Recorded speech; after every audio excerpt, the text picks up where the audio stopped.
नमस्कार दोस्तों, आपका स्वागत है। आज हम बेहद महत्वपूर्ण और गहरे प्रश्न पर चर्चा करेंगे। क्या हमेशा सच्चाई की जीत होती है? यह प्रश्न जितना सरल दिखता है उतना ही जटिल है। इसे समझने के लिए हम जीवन के भौतिक, मानसिक और आध्यात्मिक पहलुओं को जानने की कोशिश करेंगे। इस संदर्भ में हम जो कुछ इस बारे में हमने जीवन में हम देखते हैं या फिर जीवन में हम जिस तरीके से सोचते हैं या फिर हमारे जीवन में हमारे साथ जो भी चीज़ें होती है इसको भी हम देखने की कोशिश करेंगे। हम बात करते हैं सच्चाई का मूल अर्थ। सच्चाई का अर्थ केवल सच बोलना नहीं है, यह जीवन के सत्य से जुड़ा है जो आत्मा, कर्म और ईश्वर की योजना से संबंधित है। खुर्शीद भावनगरी ने अपने पुस्तक जीवात्मा जगत के नियम इस किताब में बताया है कि हर आत्मा का उद्देश्य सच्चाई की ओर आगे बढ़ना है।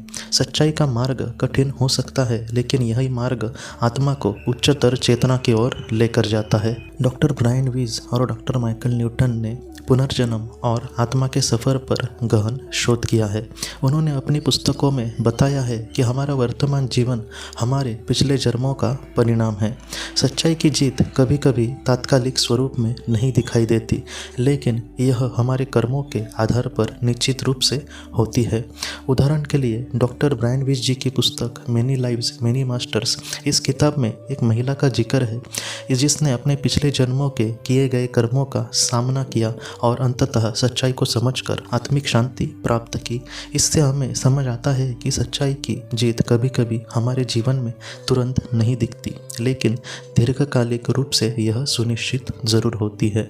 डॉक्टर माइकल न्यूटन जी की किताब जर्नी ऑफ सोल्स हमें बताती है कि आत्मा अमर है और हर जन्म में सच्चाई की खोज करती रहती है। उनके शोध से पता चलता है कि आत्मा का हर अनुभव, चाहे वह सुखद हो या फिर दुखद, उसे सच्चाई के करीब लेकर जाता है।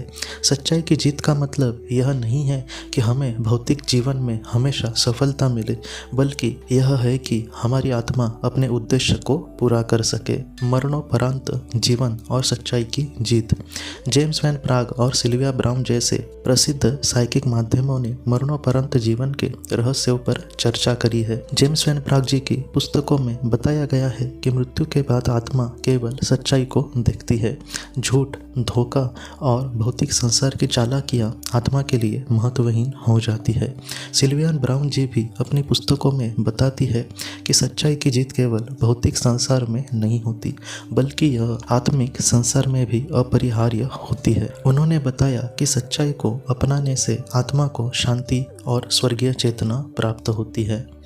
जेम्स एलन अपनी पुस्तक as a man think it में लिखते हैं कि हमारी सोच और विश्वास हमारी वास्तविकता को आकार देते हैं। अगर हम सच्चाई और ईमानदारी को अपना जीवन का आधार बनाएंगे तो हमारी सोच और कर्म उसी दिशा में आगे बढ़ेंगे।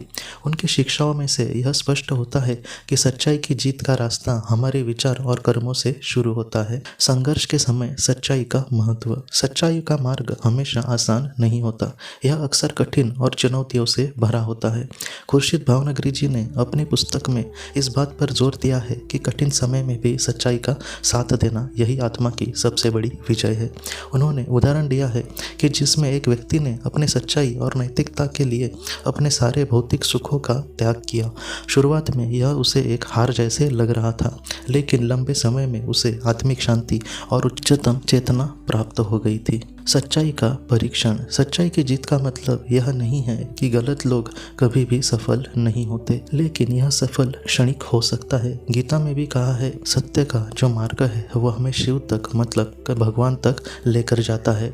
यह विचार खुर्शीद भावनगरी जी और डॉक्टर ब्रायन वीज जी के विचारों से मेल खाता है, जो बताते हैं कि आत्मा को सच्चाई के मार्ग पर चलने के लिए हो सकता है कि बार बार परीक्षा से गुजरना पड़े। प्रिय मित्रों, सच्चाई की जीत का अर्थ हमारे आत्मा की जीत है। यह जीत तात्कालिक रूप से दिखाई न दे, लेकिन यह अनिवार्य है। जो बड़े बड़े लोग जिन्होंने इस सच्चाई के मार्ग का अवलंब किया और जिन्होंने इसके बारे में लोगों को बताया, ऐसे विचारकों ने हमें यह सिखाया है कि सच्चाई का मार्ग आत्मा को उच्चतर चेतना की ओर जरूर लेकर जाता है। सच बोलना, सही कर्म करना और अपने विचारों को शुद्ध रखना, यही सच्चाई की जीत का आधार है। हमें यह समझना चाहिए कि भले ही सच्चाई का रास्ता कठिन हो, लेकिन यह आत्मा को शांति और मुक्ति की ओर लेकर जाता है। तो दोस्तों, ऐसे ही वीडियोस देखने के लिए आप हमारे चैनल के साथ ज़रूर जुड़े रहना। आप अपना, अपने परिवार का ख्याल रखना। आपका बहुत बहुत धन्यवाद। अगर आपने किसी अपने को खोया है और अगर आप किसी जेन्युइन भरोसेमंद थेरेपिस्ट की तलाश कर रहे जो आपके अपनों के संदेश आपको दे सके, तो आप इस नंबर पर व्हाट्सएप मैसेज कर सकते हैं। हम जितना हो सके आपको किसी अच्छे थेरेपिस्ट के बारे में बताने की कोशिश करेंगे जो आपको बहुत ही अच्छे से संदेश दे और आप अपने जीवन में आगे बढ़ पाए। आपका बहुत बहुत धन्यवाद।